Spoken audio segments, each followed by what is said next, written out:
Good afternoon, everyone. Welcome to ORF, and let me welcome you for this special session, this a continuation of our Diaries series, where we have a senior diplomat joining us every month to discuss global affairs, that country's role, and how it views evolving global politics and the changing contours of India's ties with that country. So today we are delighted that we are welcoming the Ambassador of the Republic of Uzbekistan to India, Sardor Mirzayusupovich Rustambaev. Sir, thank you very much for giving us your time. We will have his comments to begin with, and then we will open this up for questions, comments, and observations. We will be recording the first part, but the second part, which is Q&A, will be under Chatham House rules so that we can have more of an informal and conversation. So please record the first part of his speech, which we will bring it out into the open.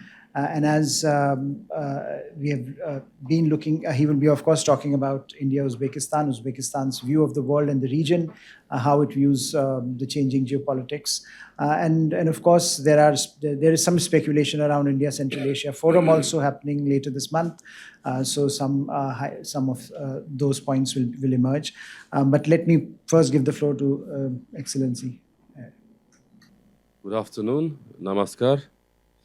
Dear Mr. Pant, dear guests, dear participants. First of all, I would like, is it audible? Is it okay? Yeah. First of all, I would like to thank you for the invitation and for this opportunity to speak, and of course for the audience, for their interest. I see the room full of interesting people and academia, diplomats, journalists, so I would be happy to respond to your comments and to your questions after my... You have a very young member. Yes, I've noticed, yes. Hi, how are you? So I would be happy to respond to your questions and comments after the brief speech, a brief address, and please feel free to interrupt if you have some specific questions.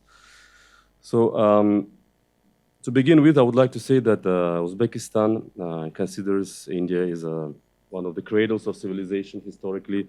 Our countries have been very close to each other. We share a very similar culture. Our languages have 5,000 common words. So I think even our DNA is very close to each other. So it gives us a great pleasure and honor to address the audience today and to speak briefly on Uzbek-Indian bilateral relations and some of the regional issues. So, as I said, the people of Uzbekistan and India are linked by ancient ties of friendship, cultural, historical, and spiritual closeness. Today, India is one of our key strategic partners, a reliable and time-tested friend. And of course, in this regard, the development of relations with India is among our absolute and utmost priorities of our foreign policy. Such cities as Tashkent and Delhi, Samarkand and Agra, Bukhara and Hyderabad are part of our unique heritage, which left, of course, a big mark on our common history. Currently, the two countries are witnessing important reforms in external and internal policies in the last few years under Honorable President of Uzbekistan, Mr. Shavkat Mirziyoyev, since he came to power in 2016, and Honorable Prime Minister of India, Shri Narendra Modi ji, since 2014. Most important strategic priority is our interaction in the deepening of economic partnership. Nowadays, our countries benefit from favored trade relations, and of course, whatever is being done is not enough. We have huge untapped potential for increasing the scale of cooperation in the sphere of trade and investment. During the last 6-7 years, we have witnessed considerable intensification of trade and economic cooperation with India. In 2023 alone, the trade turnover between our country amounted to almost 800 million US dollars, which is a very tiny amount given the potential between two countries. And as I said, this is of course a small reflection of the trade potential between two countries, and therefore in the closest future, our two leaders set out the goal to increase the bilateral trade level to 1 billion within the coming several next years. Currently, there are more than 420 enterprises with the participation of Indian capital in Uzbekistan, including 280 enterprises with 100% Indian capital. In Uzbekistan, over the past 4 years, in the priority areas of investment cooperation, more than 10 big investment projects worth more than almost 100 million have been carried out, implemented, and more than 20 projects worth 200 million are being implemented. However, it should be noted that the economic and trade potential of two countries is not fully implemented, as I mentioned above. Both sides need to intensify efforts to develop concrete measures to increase the volume of mutual trade. Marketing research showed that there are great opportunities which we have to take advantage of. For example, transport connectivity. This is a very important area of strategic partnership between Uzbekistan and India, given our geostrategic location. A radical improvement in transport and other infrastructural connectivity between the two countries, as well as regions of Central Asia and Southeast Asia, is necessary to ensure increased mutual trade, investment cooperation, tourism, of course, and cultural exchanges. In this context, the leadership of Uzbekistan has endorsed India's accession to the so-called Ashgabat Agreement on Uzbekistan, Turkmenistan, Iran, and Oman transport corridor. Uzbekistan has also supported New Delhi's efforts to develop Iran's Chabahar port, which should become a key transit hub for India's trade with Afghanistan and Central Asian countries.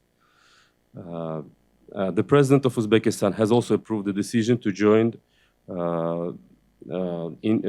to accept India to the North-South transport corridor, so it will be our key point of interaction. A once existing caravan route, so-called spice route, historically connected India and Central Asia. Today, there's an urgent need to create a new reliable trade and transport communication between the markets of Central and Southeast Asia. Having said that, the participation of the two countries in promoting the connectivity of the regions of Central Asia and South Asia can become an important component of regional interactions between our countries and key to enhancing bilateral regional trade and economic cooperation. The participation of the head of our state in the first India-Central Asia Summit in January 2022 and in the Voice of the Global South online summit in January 2023 confirmed our strong political will and determination to build up a multifaceted and mutually beneficial cooperation with India. Existing mechanisms of bilateral and multilateral interactions have enormous potential for the development and deepening of mutually beneficial cooperation. I would especially like to note that intensification of political consultations and Intergovernmental Commission on Trade and Economic Cooperation. Consultations between the security councils of our country have also acquired a systematic character. And of course, military and military technical cooperation are developing at a rapid pace. At the end of this month, as you rightly mentioned, we'll have fourth round of ministerial dialogue in the India-Central Asia format, and which is another confirmation of commitment of our regional countries to close cooperation with Indian subcontinent. Within this format, there are many multilateral mechanisms that serve to strengthen and develop interregional partnership in different spheres. Traditional fruitful cooperation within the international organization, in particular with the United Nations and its constituent structures, deserves special attention. There's always constant mutual support between our countries for candidatures in various councils and commissions within the United Nations. Uzbekistan, of course, supports India's desire to be re-elected as a non-permanent member of the UN Security Councils and also highly appreciate its initiatives within the organization, including about the need to reform the current structure to meet the requirements of the modern times.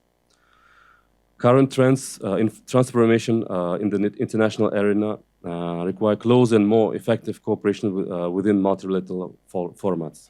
Uzbekistan and India hold similar positions on key issues of ensuring regional security and interaction for these purposes within the framework of international organizations. We stand for active cooperation in order to ensure security and stable development of our regions, which can only be achieved by intensifying contacts at various levels.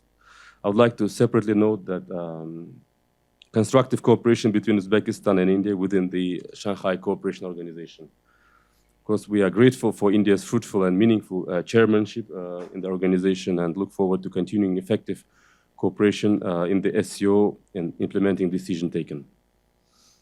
Granting the status of full membership to Iran and Belarus recently opens up new prospects since this organization has unique opportunities to transform into the most effective multilateral regional platform for development of broad and mutually beneficial interconnectivity in the vast Eurasian space. In this context, of course, we fully support India's vision of using the potential of the SCO to strengthen transport economic ties between Central and South Asia. Uzbekistan firmly advocates for strengthening connectivity between Central Asia and South Asia. We welcome, as I said, India's policy of promoting relations with our region and within different dialogue platforms. We highly appreciate the transformation of the platform and the results of the first online summit in Central Asia, which was held in January 2022, and committed to the full implementations of the reached agreements. Of course, regional connectivity is impossible without Afghanistan's participation. It's critical to prevent the humanitarian crisis in this country, and we welcome India's efforts to help the Afghani people, and of course, in our part, we also do our utmost to support the Afghani economy and interact with this war-torn country. I'll give you some reference. In 2022, the total volume of humanitarian aid amounted to about 20,000 tons of wheat, medicine, clothing, tents, sleeping bags, blankets. And we know that India's investment into the reconstruction of Afghanistan over the entire period amounted more than $3 billion. We believe that no one lose sight of the fate and of the neighboring Afghan people, whose history have been closely connected to the history of our regions for millennia. Ensuring peace and tranquility in the soil of Afghanistan is the main condition for strategic stability and security of our region.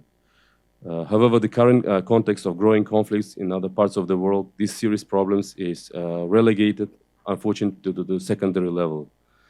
And we see the only way of promoting peace in Afghanistan is through development of its economy and connectivity. Of course, as I mentioned, Uzbekistan views India as one of the important partners in the matter of defense and security. We highly welcome the substantive consultations of the secretaries of the security councils of the SCO members, which took place this year in April in Astana. We consider it important to develop multilateral and bilateral formats of our cooperation, and taking into account and intensifying conflicts around the world. I think it's a very important issue to discuss. And with this in mind, I leave the floor open for maybe further questions and answers, and I would be happy to respond to your question. Thank you.